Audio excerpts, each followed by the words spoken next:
नमस्कार, मैं आपका दोस्त संतोष कुमार आपके अपने यूट्यूब चैनल संतोष स्टडीज एकेडमी में स्वागत है।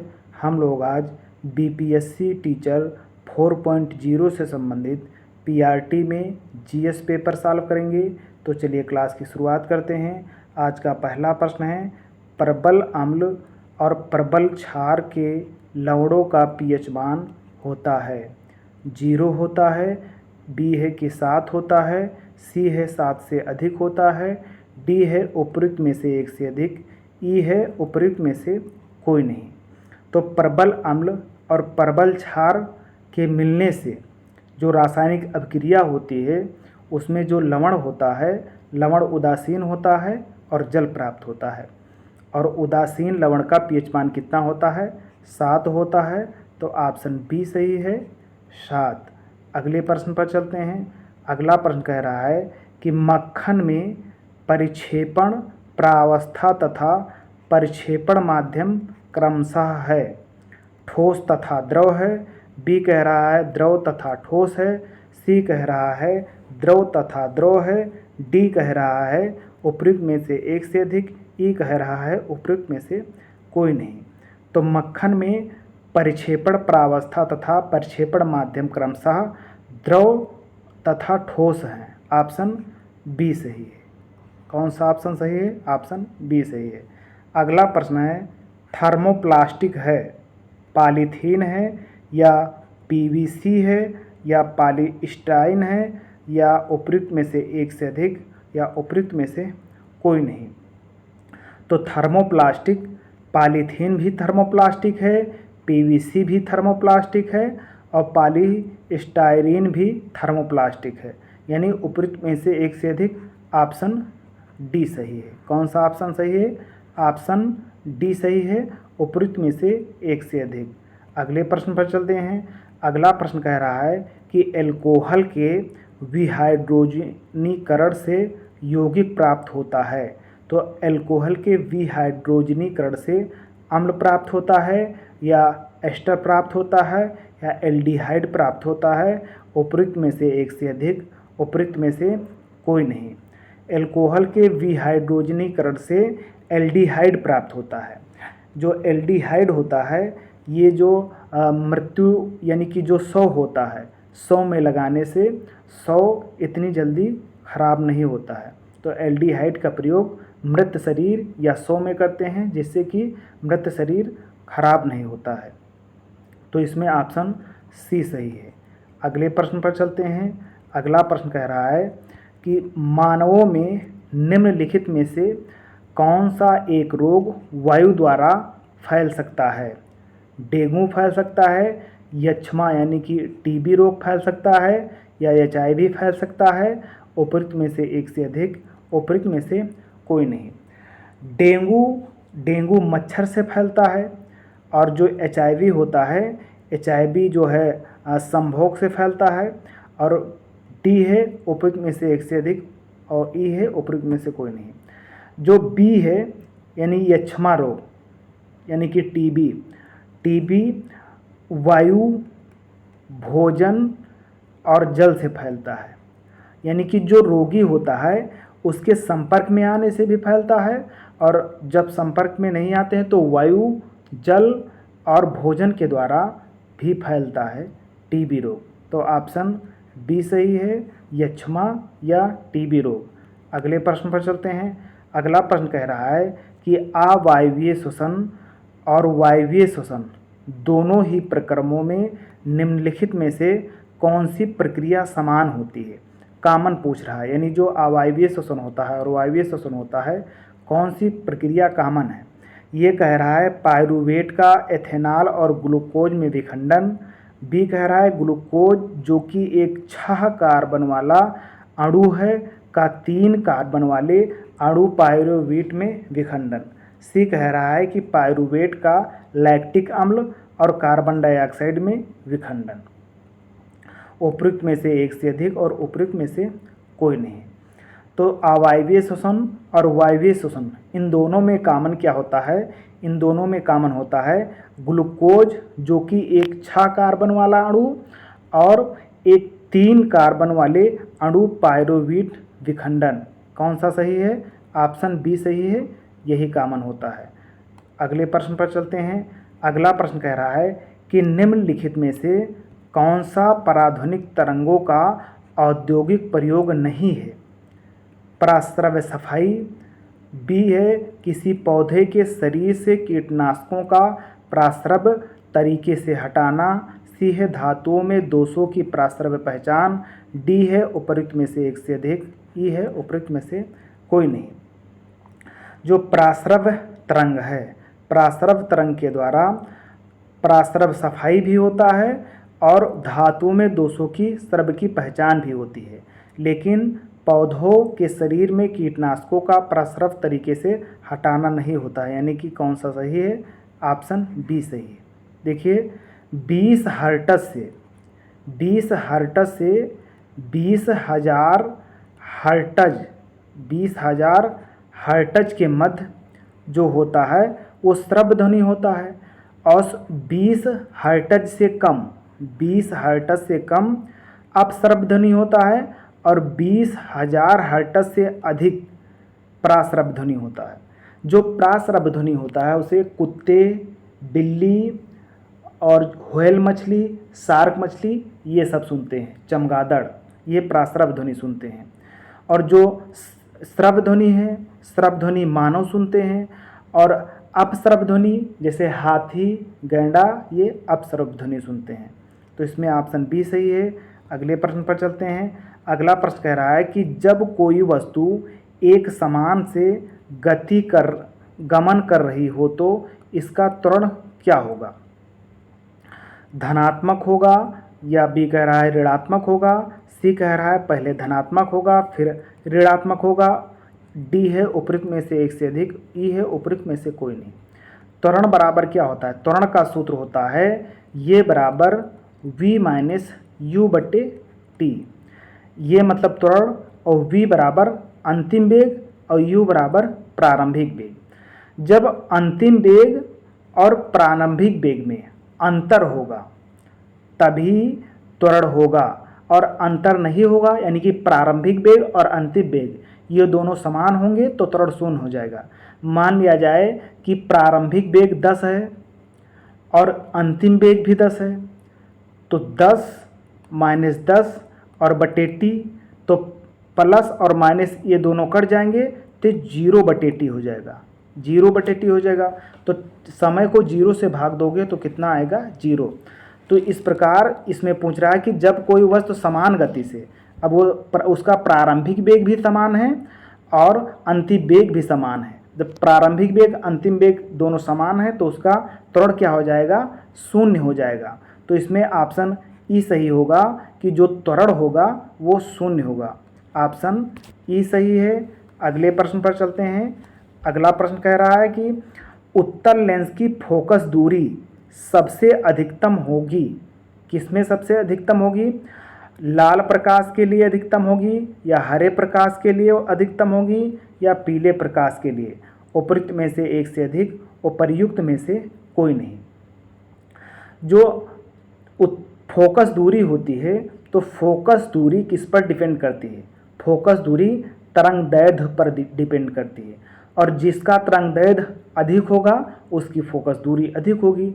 तो जो लाल रंग होता है, लाल रंग का तरंगदैर्घ्य सबसे अधिक होता है और बैगनी रंग का तरंगदैर्घ्य सबसे कम होता है। लाल रंग का सबसे अधिक और बैगनी रंग का तरंगदैर्घ्य सबसे कम होता है। तो जिसका तरंगदैर्घ्य सबसे अधिक यानी लाल रंग का तरंगदैर्घ्य सबसे अधिक होता है तो लाल रंग का जो फोकस दूरी है वो सबसे अधिक होगा, तो लाल प्रकाश के लिए फोकस दूरी अधिक होगी। ऑप्शन ये सही है। अगले प्रश्न पर चलते हैं। अगला प्रश्न कह रहा है कि निम्न में से कौन सा कथन द्रव्यमान के संबंध में गलत है? ये है कि यह पदार्थ का एक आधारभूत गुण है। बी कह रहा है कि द्रव्यमान ताप, दाब या किसी स्थान पर वस्तु की स्थिति पर निर्भर करता है। सी कह रहा है कि परमाणु का द्रव्यमान अणु में व्यक्त किया जाता है। डी कह रहा है उपरोक्त में से एक से अधिक। ई कह रहा है उपर्युक्त में से कोई नहीं। तो ये कह रहा है कि यह पदार्थ का एक आधारभूत गुण है, तो ये बात सही है। बी कहता है कि द्रव्यमान ताप दाब या किसी स्थान पर वस्तु की स्थिति पर निर्भर करता है, ये गलत है। जो द्रव्यमान होता है ये ताप दाब या किसी स्थान पर वस्तु की स्थिति पर निर्भर नहीं होता है। जो द्रव्यमान होता है ये जड़त्व पर निर्भर होता है। किस पर निर्भर होता है? द्रव्यमान केवल जड़त्व पर निर्भर होता है, और द्रव्यमान चाहे चंद्रमा पर जाइए कहीं भी जाइए ये बदलता नहीं है, ये स्थिर रहता है। तो कहता है कि कौन सा गलत है द्रव्यमान के संबंध में, तो द्रव्यमान के संबंध में बी ऑप्शन गलत है, ऑप्शन बी सही है। अगले प्रश्न पर चलते हैं। अगला प्रश्न कह रहा है बल युग्म का उदाहरण है ढक्कन खोलना या नल खोलना या गाड़ी की स्टीयरिंग घुमाना या उपयुक्त में से एक से अधिक या उपर्युक्त में से कोई नहीं। बल युग्म मतलब, देखिए युग्म मतलब होता है जोड़ा, यानी जब हम बल लगाते हैं तो जोड़ा यानी कि जो सब्जेक्ट होता है और ऑब्जेक्ट होता है, जब दोनों में बल लगेगा तो उसे बल युग्म कहते हैं। जैसे जब हम ढक्कन खोलते हैं तो जो ढक्कन होता है और उसका ऑब्जेक्ट होता है यानी कि डिब्बा, तो डिब्बा को एक हाथ से पकड़ते हैं, दूसरे हाथ से ढक्कन, दोनों को पकड़ना होता है यानी कि दोनों में बल लगता है, तो ये बल युग्म का उदाहरण है। ऐसे जब नल खोलते हैं तो नल में भी बल युग्म लगता है यानी कि बल जोड़े में लगता है, ऑब्जेक्ट में भी लगता है और सब्जेक्ट में भी लगता है। ऐसे जब गाड़ी की स्टीयरिंग घुमाते हैं इसमें भी लगता है, तो ये तीनों बल युग्म के उदाहरण हैं। ढक्कन खोलना, नल खोलना, गाड़ी की स्टीयरिंग घुमाना, तो ये तीनों किसके उदाहरण हैं? बल युग्म के उदाहरण हैं। तो इसलिए उपयुक्त में से एक से अधिक डी ऑप्शन सही होगा। अगले प्रश्न पर चलते हैं। अगला प्रश्न कह रहा है कि निम्नलिखित में से कांच में से कौन सा गोली रोग आवरण के लिए प्रयोग में लाया जाता है? सोडा कांच, बी कह रहा है प्रबलित कांच, सी कह रहा है जल कांच, डी कह रहा है उपर्युक्त में से एक से अधिक, और ई कह रहा है उपर्युक्त में से कोई नहीं। तो जो कांच गोली रोग आवरण के लिए होती है वो प्रबलित कांच होती है, जिससे ये जो प्रबलित कांच होती है जिससे क्या होता है कि एक सूट बनाते हैं जो गोली से रक्षा करती है, तो ऑप्शन बी सही है। अगले प्रश्न पर चलते हैं। अगला प्रश्न है कि मोम का गलनांक दाब बढ़ने पर क्या होता है? घट जाएगा या बढ़ जाएगा? सी कह रहा है पहले बढ़ेगा फिर घटेगा, डी कह रहा है उपयुक्त में से एक से अधिक, ई कह रहा है कि उपयुक्त में से कोई नहीं। तो मोम का गलनांक दाब बढ़ने पर बढ़ेगा, ऑप्शन बी सही होगा। अगले प्रश्न पर चलते हैं। अगला प्रश्न कह रहा है कि एक यौगिक अपने उच्च ऑक्सीकरण अवस्था में तब यह होगा, यानी जो यौगिक है वो अपने उच्च ऑक्सीकरण अवस्था में है तब क्या होगा? अत्यधिक अम्लीय होगा या अत्यधिक क्षारीय होगा या अत्यधिक ऑक्सीकारक गुण वाला होगा? उपयुक्त में से एक से अधिक, उपयुक्त में से कोई नहीं। जब ऑक्सीकरण अवस्था में होगा अपने उच्च वाले में, तब इसका क्या होगा कि अत्यधिक ऑक्सीकरण गुण वाला होगा, ऑप्शन सी सही है। अगले प्रश्न पर चलते हैं। अगला प्रश्न कह रहा है कि बाइबिट मिश्र धातु का मुख्य घटक कौन सा धातु है? निकेल है या सीसा है या टिन है? उपयुक्त में से एक से अधिक, उपयुक्त में से कोई नहीं। तो जो बाइबिट है इसमें जो मुख्य रूप से घटक है मिश्र धातु का वो टिन है। इसमें टिन होता है, कार्बन होता है और एंटीमनी होता है। तो जो टिन का प्रतिशत है ये सबसे अधिक होता है, टिन लगभग 89% होता है। इसके बाद एंटीमनी और कार्बन होता है। तो टिन जो है बाइबिट मिश्र धातु में सबसे अधिक होता है यानी कि मुख्य घटक होता है, तो ऑप्शन सी सही है। अगले प्रश्न पर चलते हैं। अगला प्रश्न कह रहा है सफ़ेद सीमेंट के सफ़ेद होने का कारण क्या है? इसमें सिलिकॉन नहीं होता है, या ये कह रहा है कि इसमें कार्बन नहीं होता है, सी कह रहा है कि इसमें लौह नहीं होता है, डी कह रहा है उपयुक्त में से एक से अधिक, ई कह रहा है उपयुक्त में से कोई नहीं। जो सफ़ेद सीमेंट के सफ़ेद होने का कारण है तो इसमें लोहा नहीं होता है, इसमें जो लौह तत्व है वो नहीं पाया जाता है, इसलिए सफ़ेद दिखाई देता है। तो ऑप्शन सी सही है। अगले प्रश्न पर चलते हैं। अगला प्रश्न कह रहा है कि मध्यस्थ वस्तुएं को आर्थिक शब्दावली में कहते हैं, क्या कहते हैं? बिना जीएसटी के वस्तुओं की कीमत, बी कह रहा है कि निर्माताओं द्वारा उपयोग की जाने वाली अचल संपत्तियां, सी कह रहा है पुनर्विक्रय या अन्य वस्तुओं के उत्पादन के लिए उद्योगों की बेचे जाने वाली वस्तुएं, डी कह रहा है उपयुक्त में से एक से अधिक, ई कह रहा है उपयुक्त में से कोई नहीं। तो मध्यस्थ वस्तुएं उसे कहते हैं जो उद्योगों के बीच बेची जाती हैं, यानी कि पुनर्विक्रय या अन्य वस्तुओं के उत्पादन के लिए जब उद्योगों के बीच वस्तुएं बेची जाती हैं तो उन्हें मध्यस्थ वस्तुएं कहते हैं। ऑप्शन सी सही है। कौन सा ऑप्शन सही है? ऑप्शन सी सही है।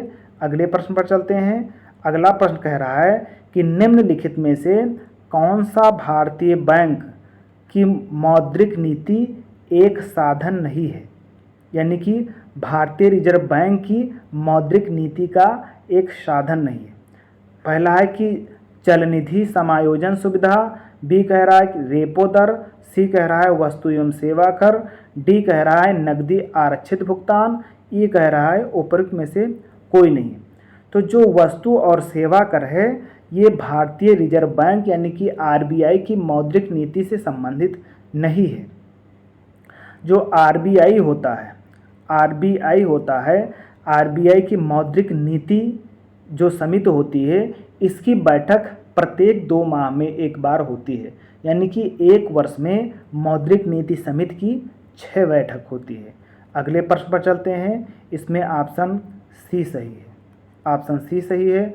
अगले प्रश्न पर चलते हैं। अगला प्रश्न कह रहा है शब्द संक्षेप से क्या बनता है?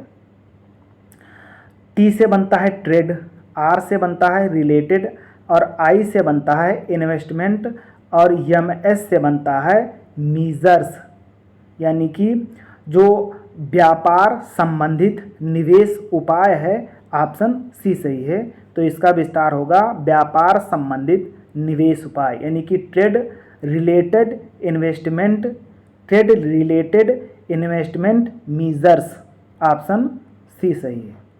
अगले प्रश्न पर चलते हैं। अगला प्रश्न कह रहा है कि वैश्वीकरण में सम्मिलित नहीं है, क्या सम्मिलित नहीं है?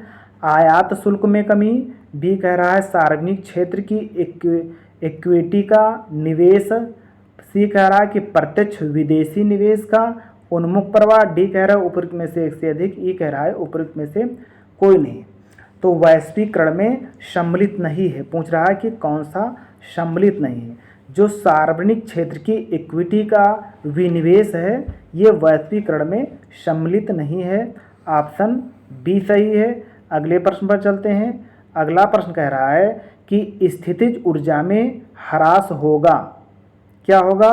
स्प्रिंग को दबाने पर स्थितिज ऊर्जा ह्रास होगी या स्प्रिंग को खींचने पर स्थितिज ऊर्जा ह्रास होगी, पानी में वायु के बुलबुले को ऊपर उठाने पर, उपयुक्त में से एक से अधिक और उपयुक्त में से कोई नहीं। तो स्प्रिंग को दबाने पर स्थितिज ऊर्जा संचित होगी और स्प्रिंग को खींचने पर भी स्थितिज ऊर्जा क्या होगी? संचित होगी। सी है कि पानी में वायु के बुलबुले को ऊपर उठाने से स्थितिज ऊर्जा का ह्रास होगा। तो सी ऑप्शन सही है कि पानी में वायु के बुलबुले को ऊपर उठाने से स्थितिज ऊर्जा का ह्रास होगा। ऑप्शन सी सही है। अगले प्रश्न पर चलते हैं। अगला प्रश्न कह रहा है कि गति का द्वितीय नियम दर्शाता है, क्या दर्शाता है? वस्तु की गति में परिवर्तन की दर लागू शुद्ध बल के साथ बदल जाएगी। बी कह रहा है किसी वस्तु की गति के परिवर्तन की दर शुद्ध बल की दिशा में वस्तु पर लागू शुद्ध बल के आनुपातिक होती है। सी कह रहा है कि प्रत्येक वस्तु स्थिर या एक समान गति की अवस्था में जब तक कि शुद्ध बल की क्रिया से इसी अवस्था को बदलने के लिए मजबूर नहीं किया जाता है। उपयुक्त में से एक से अधिक और उपयुक्त में से कोई नहीं। तो जो ये ऑप्शन है ये ऑप्शन जो गति का प्रथम नियम है उसके अनुसार है। सी ऑप्शन भी गति के प्रथम नियम के अनुसार है। जो बी ऑप्शन है ये गति के द्वितीय नियम के अनुसार है, जिसे संवेग का नियम कहते हैं। क्या कहते हैं? संवेग का नियम कहते हैं। गति के 3 नियम हैं। पहला नियम जड़त्व का नियम है। जड़त्व के नियम से बल की परिभाषा प्राप्त होती है। दूसरा है संवेग का नियम। संवेग के नियम से बल के व्यंजक प्राप्त होते हैं। तीसरा है क्रिया प्रतिक्रिया का नियम। तो इसमें ऑप्शन बी सही है। अगले प्रश्न पर चलते हैं।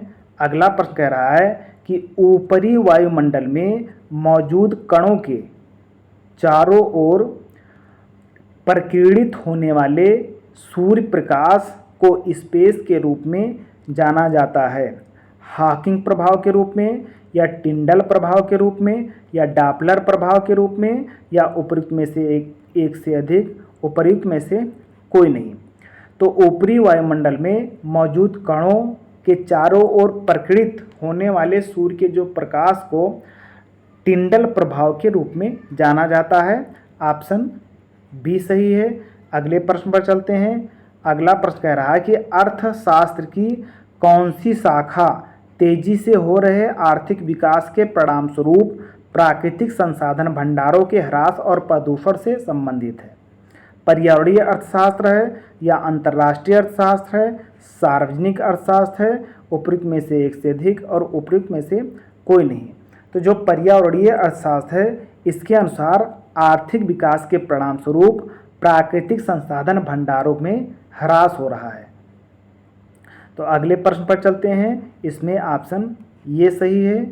अगला प्रश्न कह रहा है कि भारतीय संविधान के किस अनुच्छेद में यह उल्लेख है कि विधि के प्राधिकार के अलावा कोई भी कर लगाया या वसूला नहीं जाएगा? तो अनुच्छेद 265 कहता है कि विधि के अनुसार जो कर लगाए गए हैं उनके अलावा और कोई कर लगाया या वसूला नहीं जाएगा। तो इसमें ऑप्शन ये सही है, अनुच्छेद 265। अगले प्रश्न पर चलते हैं। अगला प्रश्न कह रहा है पंचवर्षीय योजनाओं के संबंध में निम्नलिखित में से कौन सा कथन सही है? पहला कथन है कि प्रथम पंचवर्षीय योजना हैरड डोमर मॉडल पर आधारित थी। तो ये बात सही है कि जो पहली पंचवर्षीय योजना है ये हैरड डोमर मॉडल पर आधारित थी। आगे कह रहा है कि और इस दौरान औद्योगिक विकास पर जोर दिया गया था। नहीं, पहली पंचवर्षीय योजना में कृषि विकास पर जोर दिया गया था। कौन से विकास पर? कृषि विकास पर जोर दिया गया था। तो पहला कथन गलत हो जाएगा। दूसरा कथन है गरीबी उन्मूलन का नारा 5वीं पंचवर्षीय योजना के दौरान दिया गया था। ये बात सही है कि जो 5वीं पंचवर्षीय योजना है तो 5वीं पंचवर्षीय योजना के दौरान 1971 में आम चुनाव हुए थे। इस आम चुनाव में प्रधानमंत्री इंदिरा गांधी ने गरीबी हटाओ का नारा दिया था। तो इसलिए केवल और केवल कथन 2 सही है। तो कथन 2 किसमें सही है? ऑप्शन बी में। तो ऑप्शन बी केवल 2 सही है। अगले प्रश्न पर चलते हैं। अगला प्रश्न कह रहा है भारतीय संविधान के निम्न में से किस अनुच्छेद के अनुसार राज्यसभा में धन विधेयक पेश नहीं किया जा सकता है? अनुच्छेद 298 के अनुसार, या 354 के अनुसार, या 109 के अनुसार, उपयुक्त में से एक से अधिक, उपयुक्त में से कोई नहीं। अनुच्छेद 109 के अनुसार राज्यसभा में धन विधेयक पेश नहीं किया जा सकता है। अनुच्छेद 108 में संयुक्त बैठक है। अनुच्छेद 109 में है कि धन विधेयक को राज्यसभा में पेश नहीं किया जा सकता है। अनुच्छेद 110 में क्या है? धन विधेयक है। यानी कि जो धन विधेयक होता है ये केवल और केवल लोकसभा में पेश किया जा सकता है। तो इसमें ऑप्शन बी सही है। अगले प्रश्न पर चलते हैं। अगला प्रश्न कह रहा है निम्नलिखित कथनों पर विचार कीजिए। क्या विचार कीजिए? कह रहा कि भारत के संविधान की 9वीं अनुसूची में एक विशेष कानून रख सकती है। तो ये बात सही है कि जो संसद होती है 9वीं अनुसूची में, चाहे संसद हो या राज्य हो, दोनों को अधिकार प्राप्त है कि 9वीं अनुसूची में कोई विशेष कानून को रख सकती है। अगला कथन है कि 9वीं अनुसूची में रखे गए कानून की वैधता की जांच किसी भी अदालत द्वारा नहीं किया जा सकता है और ना ही इस पर कोई फैसला सुनाया जा सकता है।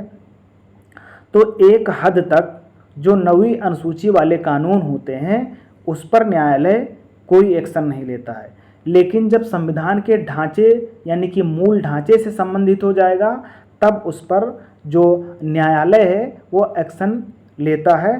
तो जो दूसरा कथन है ये गलत है, क्योंकि इसमें कह रहा है और ना ही इस पर कोई फैसला सुनाया जाएगा, यानी कह रहा है किसी जांच किसी भी अदालत द्वारा नहीं किया जा सकता है। ये गलत है। जब संविधान के ढांचे से संबंधित होगा तो सर्वोच्च न्यायालय एक्शन लेगा।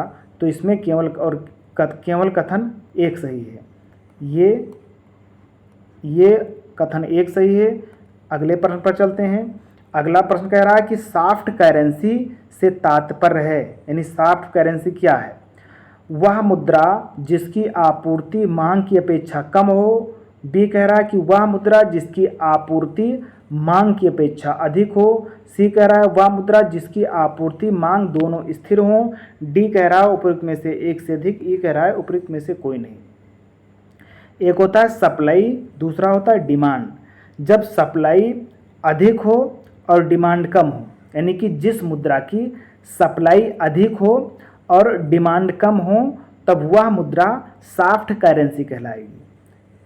तो ऑप्शन बी सही है, यानी कि जो आपूर्ति होती है, आपूर्ति मांग की अपेक्षा अधिक हो, यानी जितनी मांग है उसकी अपेक्षा आपूर्ति अधिक है, तो इसमें क्या होगा? सॉफ्ट करेंसी होगी। तो ऑप्शन बी सही है। अगले प्रश्न पर चलते हैं। अगला प्रश्न कह रहा है कि भारतीय छठी पंचवर्षीय योजना की नई अवधि, भारतीय छठी पंचवर्षीय योजना की नई अवधि से संबंधित है, यानी छठी पंचवर्षीय योजना से कौन सी तारीख संबंधित है? 1978 से 1983। बी कह रहा है कि 1980 से 1985। सी कह रहा है 1989 से 1984। डी कह रहा है उपयुक्त में से एक से अधिक। ई कह रहा है कि उपयुक्त में से कोई नहीं। तो छठवीं पंचवर्षीय योजना 1980 से 1985 के दौरान हुई थी। अगले प्रश्न पर चलते हैं। इसमें ऑप्शन बी सही है। अगला प्रश्न है कि सामुदाय विकास कार्यक्रम का क्या उद्देश्य है? पहला है शैक्षणिक सुविधाएं सुलभ कराना। बी है जीवन स्तर को बेहतर बनाना। योजना बनाने में गांवों की सहायता करना। उपयुक्त में से एक से अधिक। उपयुक्त में से कोई नहीं। सामुदायिक विकास कार्यक्रम की शुरुआत 1952 में हुई थी, यानी कि 2 अक्टूबर 1952 में सामुदायिक विकास कार्यक्रम की शुरुआत हुई थी, जिसमें शैक्षणिक सुविधाएं सुलभ कराना ये भी शामिल था, जीवन स्तर को ऊंचा उठाना ये भी शामिल था, योजना बनाने में गांवों की सहायता लेना ये भी शामिल था। तीनों शामिल थे, तो उपयुक्त में से एक से अधिक, यानी ऑप्शन डी सही होगा। अब अगले प्रश्न पर चलते हैं। अगला प्रश्न कह रहा है कि भारतीय संविधान की किस अनुसूची में संघ सूची, राज्य सूची और समवर्ती सूची के अंतर्गत संघ और राज्यों की शक्तियों का विभाजन किया गया है? 7वीं अनुसूची में क्या है? 7वीं अनुसूची में सूचियां हैं, जिसमें 3 सूची है, संघ सूची, राज्य सूची और समवर्ती सूची। तो ऑप्शन ये सही है। 7वीं अनुसूची में तीनों सूचियां हैं। ऑप्शन ये सही है। अगले प्रश्न पर चलते हैं। अगला प्रश्न, यानी कि आज की क्लास पूरी हुई। क्लास देखने के लिए धन्यवाद। क्लास पसंद आई हो तो चैनल को सब्सक्राइब कीजिए, बेल आइकन को दबाइए ताकि समय से क्लासें मिलती रहें। आज के लिए इतना ही। नमस्कार, जय हिंद।